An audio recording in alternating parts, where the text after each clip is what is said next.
Hi, it's Christina with the Sisyphean Journal. Today is March 5th.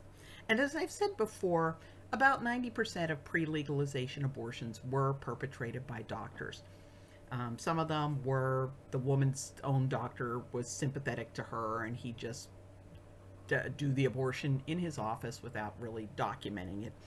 Um, Sometimes they put them in under a health exception, and sometimes it was just an abortionist who did abortions illegally, but he was a physician. And most of the remaining women did find somebody with medical training, such as a nurse or a midwife, to do their abortions, and that's what this case was today.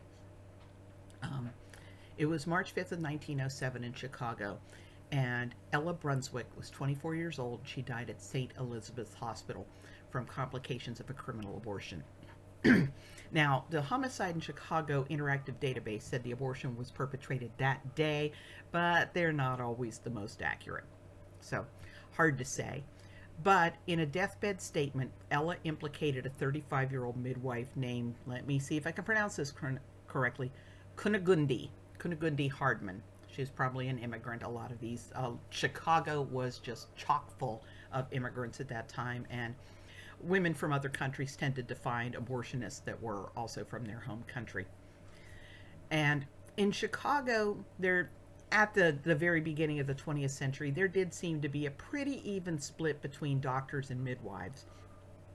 And they advertised fairly openly that that was what they did. They go, female problems, 100% guaranteed relief, no surgery needed, things like that. So, looking at Ella's death, you have to kind of keep in mind that this was before proper aseptic techniques were commonly used. There was no access to blood transfusions, no access to antibiotics. A lot of women were in overall poor health to begin with. There's probably very little difference between going to a doctor or midwife for a criminal abortion and what would have happened if she found a doctor to do the abortion legally.